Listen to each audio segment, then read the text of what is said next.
Sedangkan perkataan sebagian sahabat yang mengatakan bahwa as-siratu ahaddu minas saifi wa adaqqu minas sya'rati, bahwasanya sirat itu ahaddu, lebih tajam, minas saifi, daripada pedang, wa adaqqu, dan lebih lembut, minas sya'rati, dari satu buah rambut.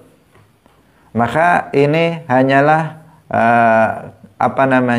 hanyalah majaz yang untuk menunjukkan lisyiddati khatarihi, untuk menunjukkan betapa bahayanya seseorang ketika melewati sirat itu.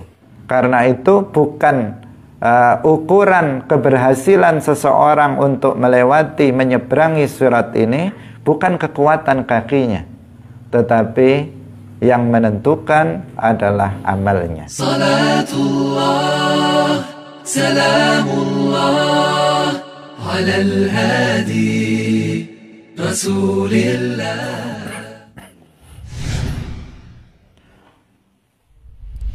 Assalamualaikum warahmatullahi wabarakatuh.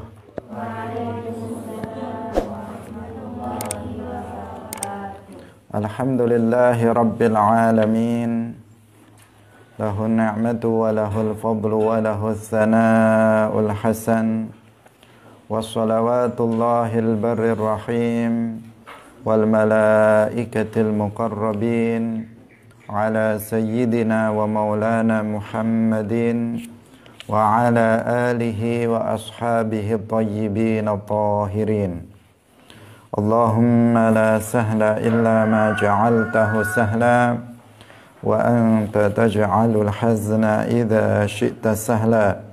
Allahumma rzuqna al-ikhlasa fi niyyati wal qawli wal amal, wa ba'du.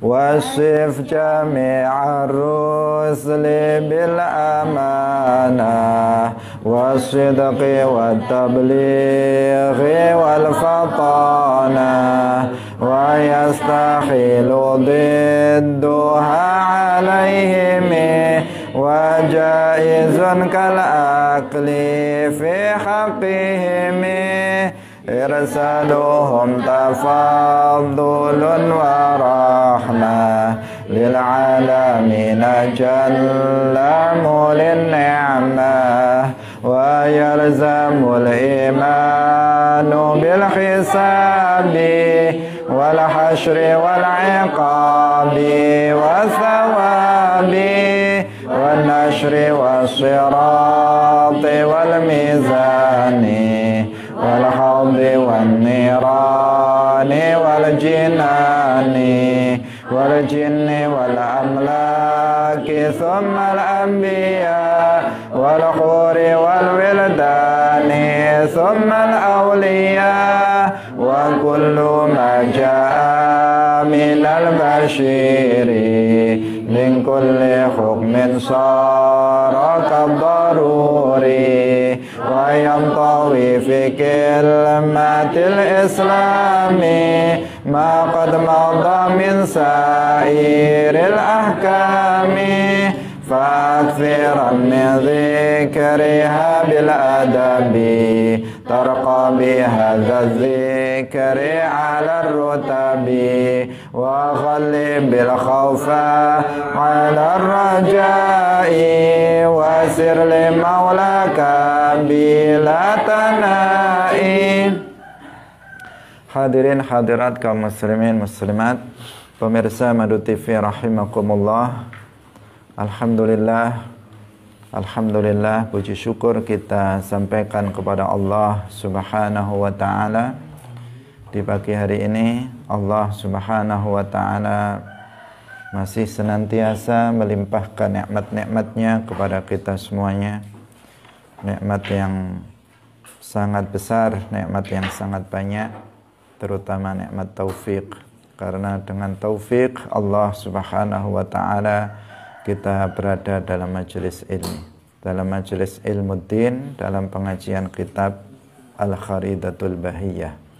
Semoga Allah Subhanahu wa ta'ala menganugerahkan ilmu yang bermanfaat bagi kita fid dunia wal akhirah. Amin ya rabbal alamin.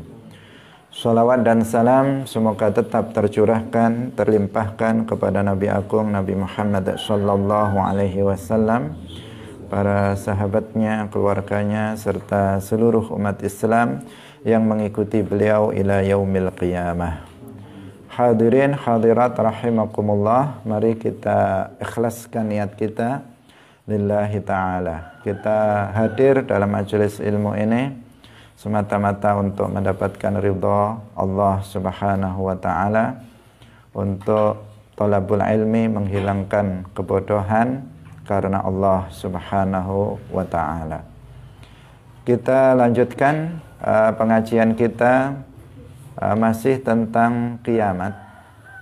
Qala al-muallif rahimahullahu ta'ala, wan nashri was sirati wal mizani wal hawdi wan nirani wal jinani. Wan nashri was sirati wal mizani wal hawdi wan nirani wal jinani. Wan nashri lan ba'ats. Nashr itu nama lain dari ba'ats, keluarnya penduduk kubur dari dalam kuburnya. Ini yang disebut dengan nashr, dan ini sudah kita jelaskan dalam pertemuan sebelumnya. Maka tidak kita ulang penjelasan dari nashr. Yang pasti kita mengetahui bahwa nashr adalah istilah lain dari al-ba'atsu, yaitu khurujul mauta minal kubur ba'da i'adatil jasad allati akalahat turab. In kana minal ajsad allati akalahat turab. Keluarnya orang-orang yang mati dari dalam kuburnya setelah dikembalikannya jasad-jasadnya, apabila termasuk jasad yang bisa hancur dimakan oleh tanah. Jika tidak, maka langsung dibangkitkan dengan jasadnya. Ini sudah kita jelaskan. Kemudian yang berikutnya, yang wajib untuk kita imani, wajib kita percayai bahwa hal ini akan ada nanti pada hari kiamat, yaitu as-sirat.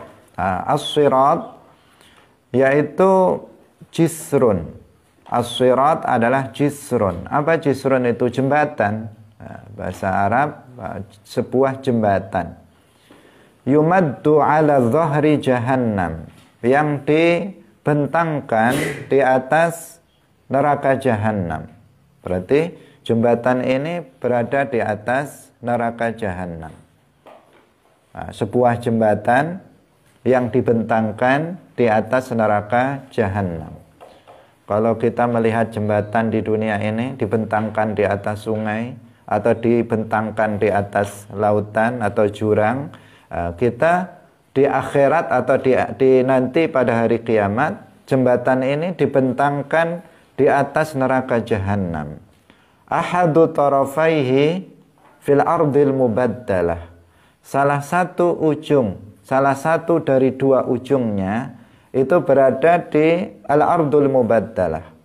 Seperti yang sudah kita sampaikan sebelumnya, bahwasanya setelah bumi ini dihancurkan oleh Allah subhanahu wa ta'ala, maksudnya bumi yang kita tempati ini dihancurkan oleh Allah subhanahu wa ta'ala, kemudian Allah menciptakan bumi yang baru, yang tidak ada gunungnya, tidak ada lembahnya, tidak ada jurangnya, tidak ada sungainya, tidak ada lautannya, tetapi dia datar, lurus, berwarna putih. Itu telah kita jelaskan. Disitulah salah satu ujung daripada jembatan ini, yaitu berada di al-ardu al-mubaddalah, bumi pengganti dari bumi yang kita tempati ini. Tempat di mana manusia dihisab. Di situ pula ujung daripada, salah satu ujung daripada as-sirat, jembatan yang harus kita seberangi nanti pada hari kiamat. Wa ahadu wa taraful akhar, dan ujung yang lainnya fima yali al-jannah, yaitu di sebuah tempat sebelum surga. Sebelum masuk ke dalam surga, ada sebuah tempat di sana yang disitulah letak ujung satunya daripada jembatan yang disebut dengan as-sirat ini. Hadirin hadirat rahimakumullah. Semua orang nanti akan melewati sirat ini. Jembatan yang sangat menentukan keselamatan seseorang. Jembatan yang sangat sulit untuk melewatinya. Yang taruhannya jika seseorang jatuh darinya, maka neraka jahanam. Hadirin hadirat rahimakumullah. Dari segi bendanya, as-sirat ini lebar, tetapi dia menggelincirkan. Disebutkan dalam sebuah riwayat, tahdun mazallah, bahwasanya sirat itu luas, tetapi dia menggelincirkan, licin, sangat licin. Sehingga setiap kaki yang menginjaknya dikhawatirkan akan terpleset dan kemudian jatuh ke bawah, yang mana bawahnya itu adalah neraka. Sedangkan perkataan sebagian sahabat yang mengatakan bahwa as-siratu ahaddu minas sayfi wa adaqqu minas sya'rati, bahwasanya sirat itu ahaddu, lebih tajam, minas sayfi, daripada pedang, wa adaqqu, dan lebih lembut, minas sya'rati, dari satu buah rambut. Maka ini hanyalah hanyalah majaz yang untuk menunjukkan lisyiddati khatarihi, untuk menunjukkan betapa bahayanya seseorang ketika melewati sirat itu. Sebagaimana jika sirat itu berupa pedang yang sangat tajam, maka hampir tidak mungkin seseorang untuk melewatinya. Demikian juga jika sirat itu berupa rambut, hampir tidak mungkin seseorang untuk melewatinya. Demikian juga as-sirat yang meskipun bentuknya itu lebar, tetapi sangat menggelincirkan, sangat licin, itu sangat sulit untuk dilewati. Seakan-akan kalau ditempuh dengan kaki biasa, maka itu tidak mungkin seseorang untuk melewatinya. Karena itu bukan ukuran keberhasilan seseorang untuk menyeberangi sirat ini, bukan kekuatan kakinya, tetapi yang menentukan adalah amalnya. Karena amal manusia, nanti amal kebaikan manusia yang akan memperjalankan seseorang di atas sirat itu. Jika amal kebaikan yang dilakukan oleh seseorang itu banyak, maka dia akan bisa melewati sirat dengan baik. Tetapi mereka yang tidak memiliki kebaikan, maka tidak ada yang memperjalankannya di atas sirat, maka dia akan terpeleset dan jatuh ke dalam neraka. Hadirin hadirat yang dirahmati oleh Allah Subhanahu wa ta'ala. Jadi perkataan sebagian sahabat ini bukan alal haqiqah, bukan dalam hal kenyataan fisik benda daripada sirat, bahwa dia lebih tajam daripada pedang dan lebih lembut daripada rambut. Tetapi ini adalah sebagai majaz, bahwasanya melewati sirat itu sangat berbahaya. Saking bahayanya diibaratkan bahwa dia lebih kecil daripada rambut, lebih lembut daripada rambut, dan lebih tajam daripada pedang. Hadirin hadirat yang dirahmati oleh Allah Subhanahu wa ta'ala. Ketika manusia menyeberangi sirat ini, maka mereka terbagi menjadi dua. Manusia ini terbagi menjadi dua. Yang pertama, karena tadi sudah kita nyatakan bahwa yang menyeberangkan, yang memperjalankan seseorang di atas sirat ini adalah amalnya. Karena itu orang yang melewati sirat, orang yang menyeberangi sirat ini juga terbagi menjadi dua sesuai dengan amal saleh yang dilakukannya di dunia. Yang pertama, golongan orang-orang yang mereka menyeberangi sirat tanpa menginjak sirat. Mereka menyeberangi sirat tanpa menginjak sirat. Artinya dia berjalan di atas udaranya sirat. Dia terbang di atas udara sirat. Kalau ini misalnya siratnya, maka dia terbang di atasnya. Itu golongan yang pertama. Kakinya tidak menginjak pada sirat. Nah, orang-orang ini mereka akan selamat. Di antara mereka ada yang bisa menyeberanginya secepat kilat. Nah, di antara mereka ada yang menyeberanginya seperti burung terbang, yang ke ujung-ujungnya mereka akan mendapatkan keselamatan dan sampai ke ujung sirat dengan selamat. Hadirin hadirat rahimakumullah. Siapa mereka ini? Mereka adalah para nabi. Mereka adalah para aulia, orang-orang wali yang menjadi waliullah. Mereka adalah orang-orang salihin, orang-orang saleh. Mereka adalah para ulama yang mengamalkan ilmunya. Nah, mereka keadaannya akan dimuliakan. Amalnya yang banyak, amal saleh yang dilakukan di dunia memperjalankan dia di atas sirat, menyelamatkan dia dalam menyeberangi sirat yang sangat berbahaya. Kemudian bagian yang kedua, sekelompok orang lainnya mereka menginjak sirat. Kaki mereka menyentuh sirat ketika menyeberangi sirat ini. Dan orang-orang yang menyeberangi sirat dengan menginjakkan kakinya di atas sirat terbagi menjadi dua. Sebagian di antara mereka selamat. Allah menyelamatkannya. Meskipun sirat itu sangat licin, tetapi Allah menyelamatkan dia. Amal soleh yang dilakukannya memperjalankan dia menginjak sirat dan akan selamat sampai di tujuan. Orang yang selamat itu ada yang selamat dengan selamat dengan lancar, dia berjalan menginjakkan sirat, berjalan dengan lancar sampai kepada ujung. Sebagian mereka ada yang selamat setelah mereka diazab di atas sirat. Sebagian mereka ada yang selamat sampai ke ujung, tetapi setelah diazab oleh Allah Subhanahu wa ta'ala di atas sirat.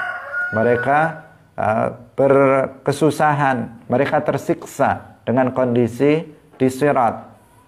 Bagaimana kalau kita misalnya, kita bayangkan diri kita. Misalnya kita menyeberangi sebuah jembatan yang di bawahnya itu adalah misalnya sungai yang sangat dalam misalnya. Bagaimana kondisi perasaan kita, ketakutan yang muncul dalam hati kita. Belum lagi kalau kondisi tempatnya itu sangat membahayakan dan sangat menggelincirkan. Maka yang timbul adalah ketersiksaan seseorang. Sebagian mereka sampai terpleset-pleset, merangkak terpleset, begitu seterusnya. Sampai di antara mereka ada yang sempat jatuh, kemudian diangkat lagi ke atas sirat, jatuh lagi diangkat lagi ke atas sirat, jatuh lagi diangkat lagi ke atas sirat. Begitu susahnya dia untuk menyeberangi sirat ini, tetapi pada akhirnya dia kemudian selamat, berhasil menyeberangi sirat ini sampai di ujung satu tempat menjelang surga. Ada yang seperti ini, azab dia di atas sirat. Seperti yang kita sampaikan kemarin, bahwa azab Allah Subhanahu wa ta'ala yang disebut dengan iqab, balasan yang menyedihkan, balasan yang tidak menyenangkan atas amal keburukan yang dilakukan oleh manusia di dunia ini, itu telah diberikan sejak kiamat mulai, sejak dia dibangkitkan dari dalam kuburnya, maka azab Allah sudah dimulai. Azab balasan yang tidak menyenangkan bagi seseorang sudah dimulai sejak itu. Sebagian orang diazab pada proses kiamat ini, tetapi pada akhirnya dia selamat dari neraka. Tetapi ada seseorang yang sudah dimulai diazab diazab bahkan sejak di dalam kubur sampai kemudian kiamat, sampai kemudian dia masuk ke dalam neraka, azab yang paling pedih. Ada yang seperti itu. Sebagian orang pelaku dosa besar, mereka diazab pada proses kiamat ini. Ada yang diazab di atas sirat. Dia diazab, disiksa di atas sirat ini, tetapi kemudian dia kemudian mendapatkan keselamatan sampai ke ujung sirat dengan selamat, tidak masuk ke dalam neraka. Tetapi sebagian mereka ada juga seorang mukmin pelaku dosa besar yang kemudian mereka jatuh, terpleset, jatuh ke neraka dan diazab di dalam neraka. Tetapi karena dia seorang mukmin, dia tidak sampai ke ujung neraka, dia tidak sampai ke kerak neraka, dia tidak sampai ke dasar neraka. Karena dasar neraka itu dikhususkan untuk orang-orang yang kafir. Nah, dia tidak juga abadi di dalam neraka. Dia mendapatkan azab yang tidak seberat orang-orang yang kafir yang ada di dalam dasar neraka. Dan pada akhirnya dia juga akan dikeluarkan dari neraka dan masuk ke dalam surga. Nah, jadi ada yang kemudian dia selamat, bagian yang pertama, meskipun sebagian tertatih-tatih tersiksa di atas sirat, tetapi kemudian dia selamat. Kemudian ada kelompok yang kedua yang mereka menginjakkan kakinya di atas sirat, mereka terpleset dan jatuh ke dalam neraka.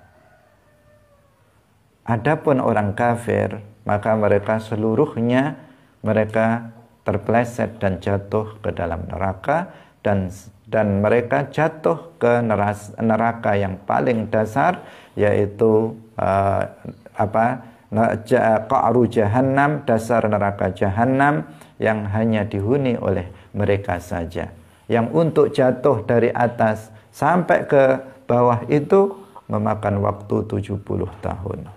70 tahun. Kalau di dunia dihitung 70 tahun, baru lahir dijatuhkan sampai bawah sudah tua. Itu guyonannya. Karena umurnya sudah 70 tahun baru sampai ke bawahnya. Wal'iyadzubillah, semoga kita semuanya diselamatkan oleh Allah Subhanahu wa taala ketika kita nanti menyeberangi sirat. Kita semuanya akan menyeberanginya. Karena surga ada di seberang sirat. Jika kita tidak menyeberanginya, maka kita nggak akan sampai ke dalam surga. Seperti yang tadi kita sampaikan, bahwa ujung sirat yang satunya ada di tempat menjelang surga. Jika kita tidak menyeberanginya, gimana? Nggak akan sampai ke dalam surga. Maka setiap orang akan menyeberangi sirat itu. Tetapi ada sebagian yang selamat dan ada sebagian yang tidak selamat. Semoga kita dimudahkan untuk menyeberangi sirat itu. Bagaimana caranya? Yaitu dengan memperbanyak pahala, dengan memperbanyak amal yang soleh. Itu yang akan bisa nanti membantu kita dalam menyeberangi as-sirat. Hadirin hadirat yang dirahmati oleh Allah Subhanahu wa taala. Kemudian yang berikutnya adalah al-mizan. Al-mizan. Al-mizan artinya adalah timbangan. Al-mizan artinya adalah timbangan. Timbangan yang dimaksud di sini adalah timbangan yang digunakan untuk menimbang amal perbuatan manusia nanti pada hari kiamat. Bukan timbangan yang kita pakai untuk nimbang beras, bukan. Tetapi al-mizan artinya adalah timbangan yang digunakan untuk menimbang perbuatan manusia nanti pada hari kiamat. Bentuk timbangannya seperti timbangan yang ada di dunia ini. Timbangan yang ada di dunia ini bukan timbangan yang modern seperti sekarang, tetapi timbangan yang biasa, yang ada satu tiang di tengah, kemudian ada dua piringan timbangan di sebelah kanan dan satu piringan timbangan di sebelah kiri. Kita wajib meyakini adanya timbangan ini, bahwa amal perbuatan yang dilakukan oleh manusia di dunia ini berupa kebaikan dan keburukan, semuanya akan ditimbang nanti pada hari kiamat. Kenapa kita wajib meyakininya? Karena memang ada nas Al-Quran yang menunjukkan tentang adanya mizan.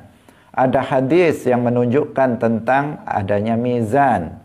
Allah Subhanahu wa taala berfirman, "Wal waznu yauma idzinil haqq." Wal waznu yauma idzinil haqq. Dan timbangan amal pada hari itu, pada hari kiamat adalah benar-benar ada. Karena itu nggak boleh kita meragukannya. Masa ditimbang? Allah Maha mengetahui. Kenapa dipakai ditimbang-timbang segala? Ini adalah kekuasaan Allah Subhanahu wa taala. Ini adalah kehendak Allah Subhanahu wa taala. Allah menciptakan timbangan amal untuk menimbang amal perbuatan yang dilakukan oleh manusia, sehingga manusia mengetahui manusia mengetahui dengan jelas di depan matanya bagaimana amal yang telah dia lakukan di dunia, mana yang lebih unggul di antara kebaikan maupun keburukannya. Hadirin hadirat rahimakumullah. Tentang yang ditimbang, seperti yang pernah kita sampaikan, para ulama berbeda pendapat.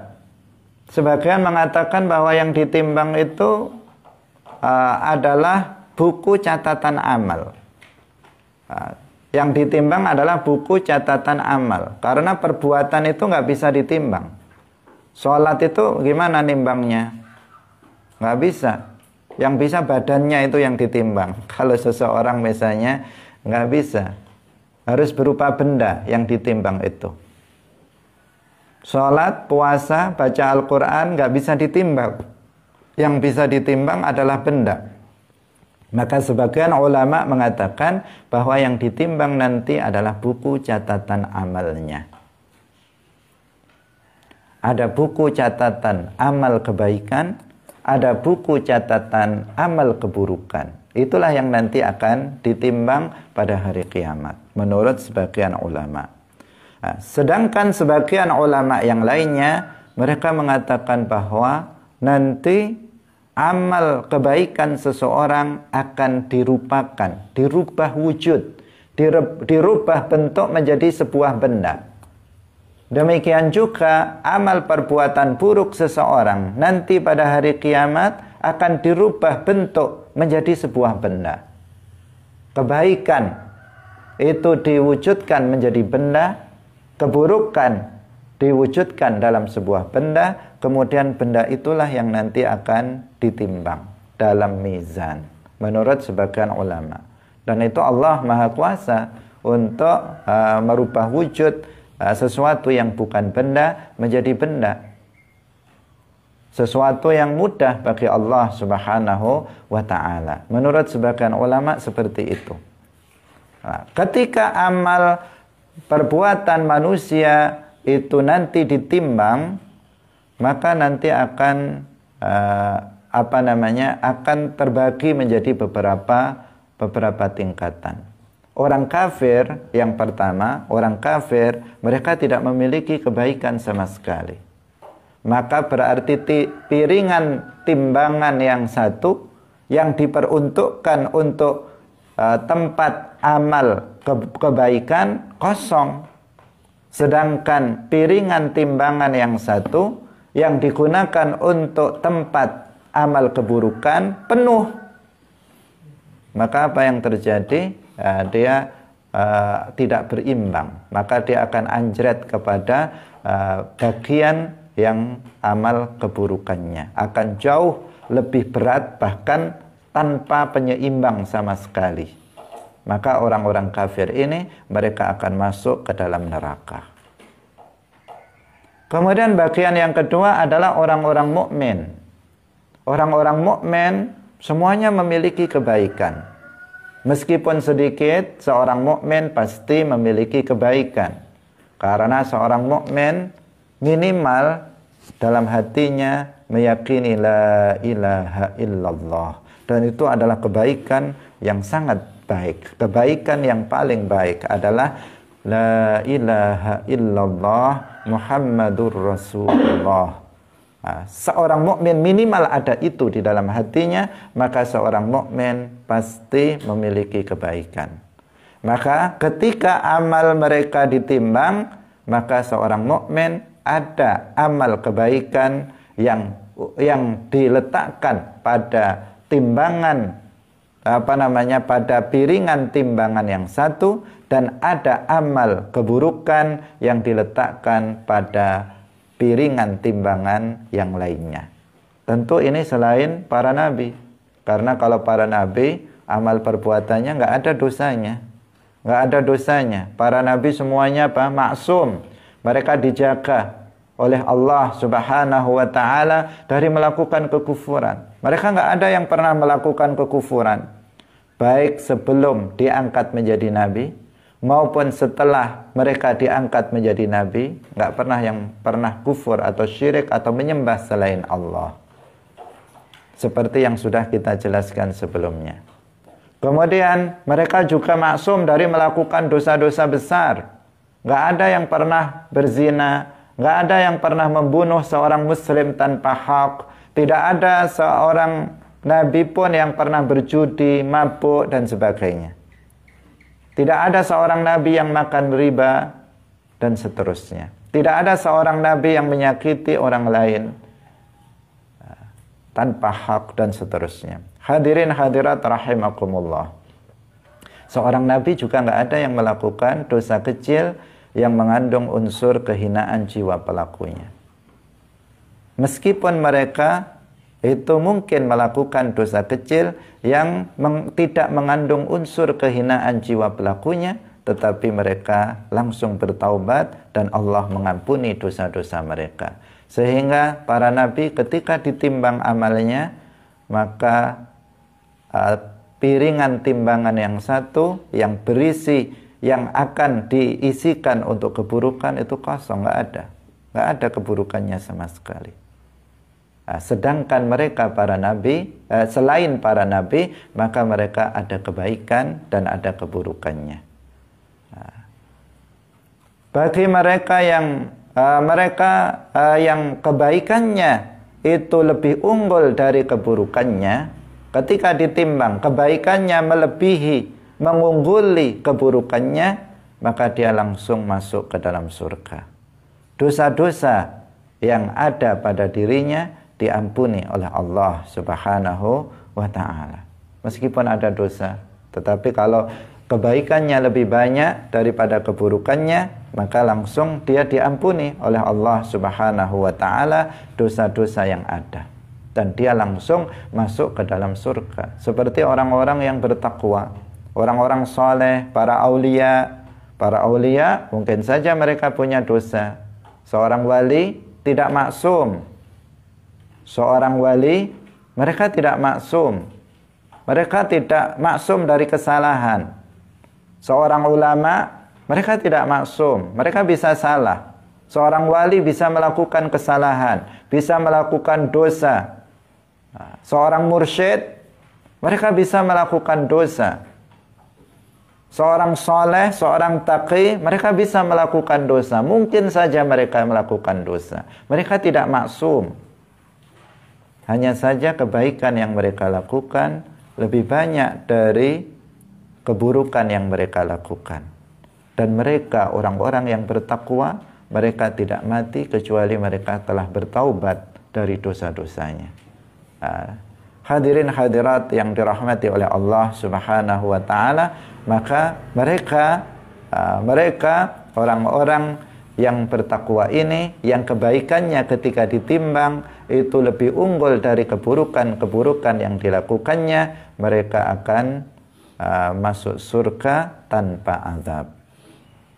Kemudian yang berikutnya adalah orang-orang Islam yang ketika ditimbang amalnya di mizan ini, ternyata keburukannya lebih banyak dari kebaikannya. Karena ketika di dunia ini dia banyak sekali meninggalkan kewajiban. Ketika di dunia ini dia banyak sekali melakukan hal-hal yang diharamkan, yang haram malah dikerjakan, yang wajib malah ditinggalkan. Dibalik-balik, yang wajib ditinggalkan, yang haram malah dikerjakan. Yang dosa dikerjakan, yang baik malah ditinggalkan.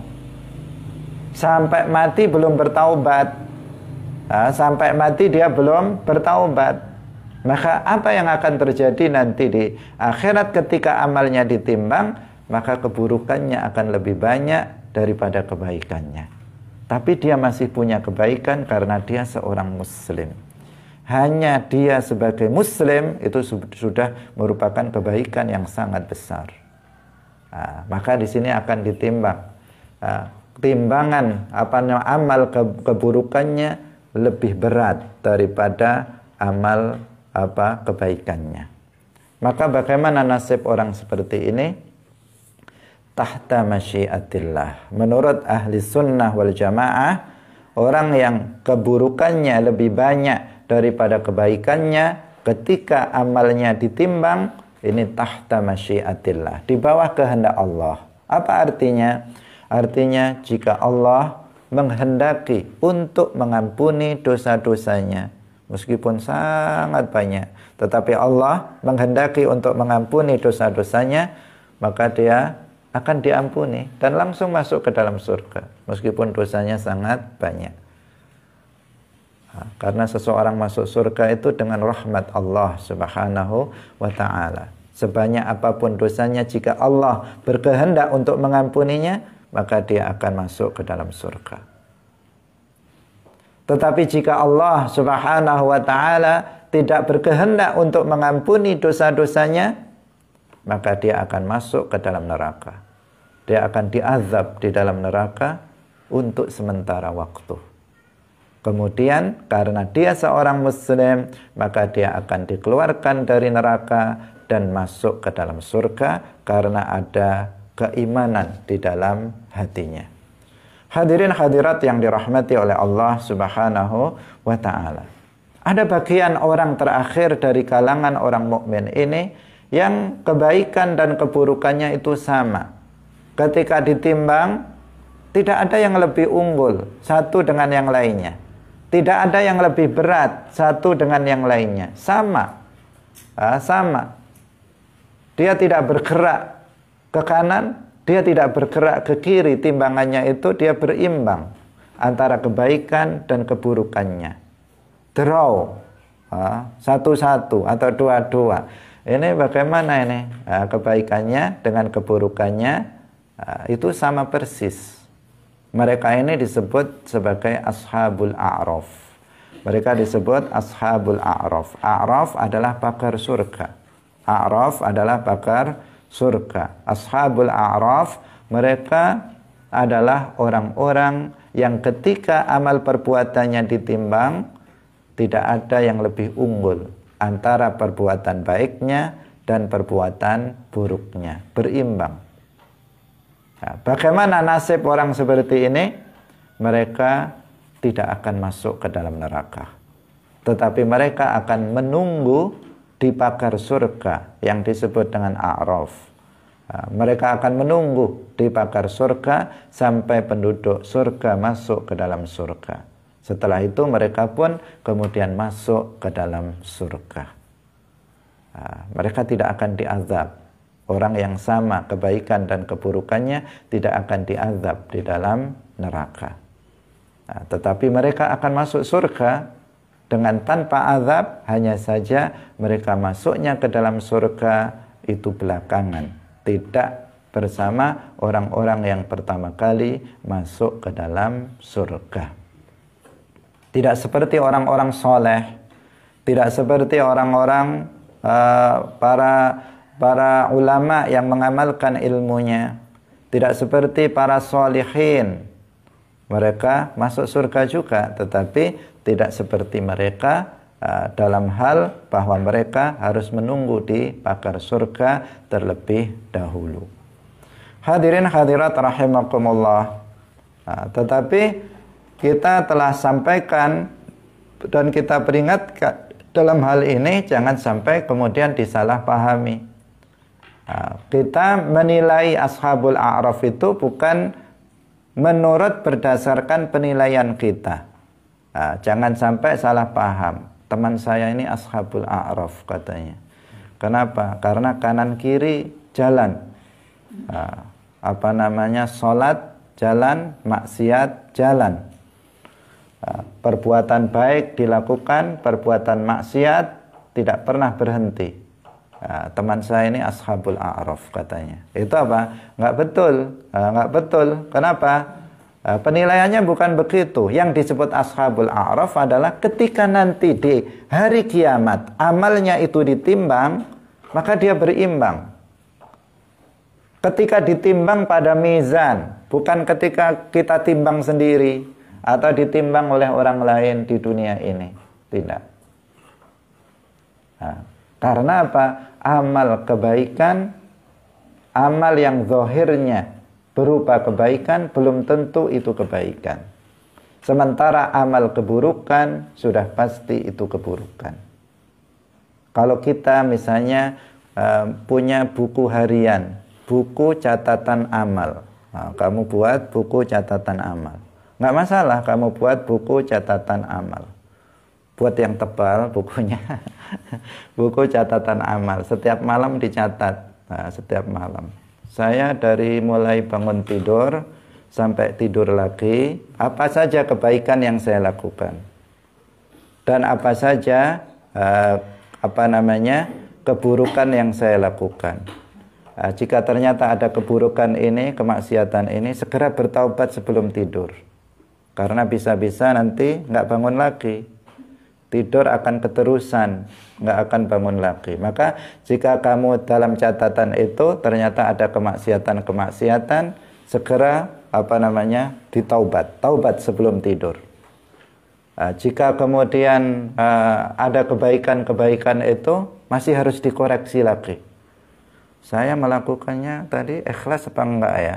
Misalnya muhasabah. Saya melakukannya dengan khusyuk apa enggak? Saya melakukannya dengan ikhlas apa enggak? Saya melakukannya sudah sesuai dengan ketentuan syariat apa tidak? Diperiksa lagi dan sebagainya dan seterusnya. Itu pun tidak menjamin bahwa catatan kita itu benar. Catatan yang benar adalah catatan yang ada pada malaikat. Itu yang benar. Sementara catatan kita itu bisa salah, tetapi itu hanya untuk muhasabah bagi diri kita, karena kita harus muhasabah setiap waktu. Hasibu anfusakum qabla an tuhasabu. Kalian harus introspeksi diri kalian sebelum kalian nanti dimintai pertanggungjawaban di akhirat. Kita lihat diri kita seperti apa. Seperti apa amal yang kita lakukan. Muhasabah harian kita lakukan. Dalam sehari, perbuatan baik apa yang sudah kita lakukan, perbuatan buruk apa yang sudah kita lakukan. Jika nyata itu buruk, segera bertaubat. Jika itu berupa kebaikan, periksa lagi. Betul enggak itu berupa kebaikan? Karena jika kita periksa dengan teliti, maka ternyata banyak amal yang secara surah, secara bentuk, itu adalah amal akhirat, tetapi ternyata itu amal dunia. Banyak amal dunia menjadi amal akhirat, banyak juga amal akhirat menjadi amal dunia karena niat yang salah. Itu yang harus senantiasa untuk kita lakukan. Hadirin hadirat yang dirahmati oleh Allah Subhanahu wa taala. Jadi sebagai ashabul a'raf penilaiannya adalah ketika amal seseorang itu ditimbang nanti di mizan pada hari kiamat. Jadi ashabul a'raf bukan definisinya orang yang di dunia ini kanan kiri masuk atau maksiat jalan, ketaatan juga jalan, bukan itu. Tetapi definisinya adalah seseorang nanti pada hari kiamat ketika amalnya ditimbang, maka itu berimbang. Tidak ada yang lebih unggul satu dengan yang lainnya. Itulah yang disebut dengan ashabul a'raf. Hadirin hadirat yang dirahmati oleh Allah Subhanahu wa ta'ala. Kemudian yang berikutnya adalah al-haud. Al-haud. Al-haud adalah telaga. Adalah telaga. Kita wajib meyakini adanya telaga ini. Bahwa seseorang setelah menyeberangi sirat, maka sebelum masuk ke dalam surga, di sana ada haud, sebuah telaga. Yang mana telaga itu telah dipersiapkan untuk para penduduk surga yang akan masuk ke dalam surga. Sudah disiapkan untuk mereka calon-calon penduduk surga yang akan masuk ke dalam surga. Setiap nabi mereka punya haud sendiri-sendiri untuk umatnya. Nabi Adam punya haud sendiri, Nabi Nuh punya haud sendiri, Nabi Ibrahim, Nabi Musa, dan Nabi kita Muhammad sallallahu alaihi wasallam juga punya haud. Tetapi haud yang paling besar adalah haudnya Rasulullah sallallahu alaihi wasallam. Karena memang penduduk surga terbesar itu adalah umatnya Nabi Muhammad sallallahu alaihi wasallam. Nanti penduduk surga itu akan masuk ke dalam surga dengan bersaf-saf. Mereka akan berbaris-baris sebanyak 120 baris. 120 bergolong-golong sampai 120. 80 saf itu adalah umatnya Nabi Muhammad sallallahu alaihi wasallam. 80 saf adalah umatnya Nabi Muhammad. Sisanya berapa? 40 saf adalah umat dibagi dari umatnya para nabi sebelum Nabi Muhammad sallallahu alaihi wasallam. Maka kita bersyukur kepada Allah Subhanahu wa taala, kita dijadikan sebagai umatnya Nabi Muhammad sallallahu alaihi wasallam. Karena Nabi Muhammad seorang nabi yang sangat sayang, yang sangat mencintai umatnya. Sehingga ketika beliau diminta untuk memilih antara hak untuk memberikan syafaat dan antara separuh dari umatnya itu masuk ke dalam surga, beliau memilih syafaat. Karena apa? Karena syafaat lebih mencakup lebih banyak orang. Dengan syafaat Nabi, banyak orang para pelaku dosa besar masuk ke dalam surga tanpa azab. Dengan syafaat Rasulullah sallallahu alaihi wasallam. Maka iblis ketika Rasulullah sallallahu alaihi wasallam dilahirkan, iblis ini menjerit-jerit, teriak histeris. Kenapa? Karena Nabi yang umatnya akan menjadi mayoritas penduduk surga telah lahir. Sehingga iblis itu apa? Histeris, teriak. Karena apa? Karena gimana ini? Nabi akhir zaman yang umatnya akan memenuhi surga, yang menunjukkan kegagalan iblis dalam mempengaruhi manusia, itu telah lahir. Hadirin hadirat rahimakumullah.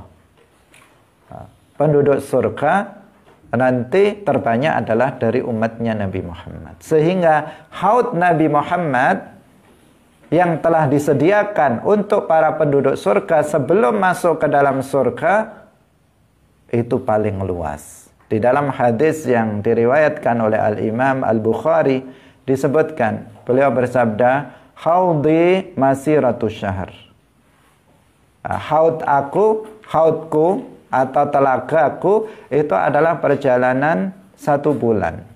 Lebarnya perjalanan 1 bulan, panjangnya perjalanan 1 bulan. Masiratus syahr, perjalanan 1 bulan. Jika ditempuh kita berjalan, maka memerlukan waktu 1 bulan. Artinya sangat luas. Haudi masiratus syahr, ma'uhu abyad minal laban. Airnya lebih putih daripada susu. Warihuhu atyabu minal misik. dan baunya lebih wangi daripada minyak misik. Wa kizanuhu kanujumis sama, dan cangkir-cangkirnya yang tersedia di atas haud itu jumlahnya seperti jumlah bintang di langit. Artinya sangat banyak, sudah siap, nggak akan berebut, nggak akan antri, misalnya saya duluan, nggak. Semuanya sudah tersedia cangkir-cangkir yang bilangannya sejumlah bintang di langit. Hadirin hadirat rahimakumullah. Kemudian beliau bersabda, man syariba minha la yadhma'u abadan. Orang yang meminum dari haud ini, maka dia tidak akan merasakan haus selama-lamanya. Orang yang akan masuk surga meminum dari haud ini, maka mereka nggak akan pernah merasakan kehausan selama-lamanya. Kemudian muncul pertanyaan, untuk apa penduduk surga minum kalau memang sudah nggak haus? Jawabannya adalah talazzuzan. Mereka, para penduduk surga, minum di dalam surga hanya untuk bersenang-senang saja. Karena di dalam surga adalah tempat kenikmatan.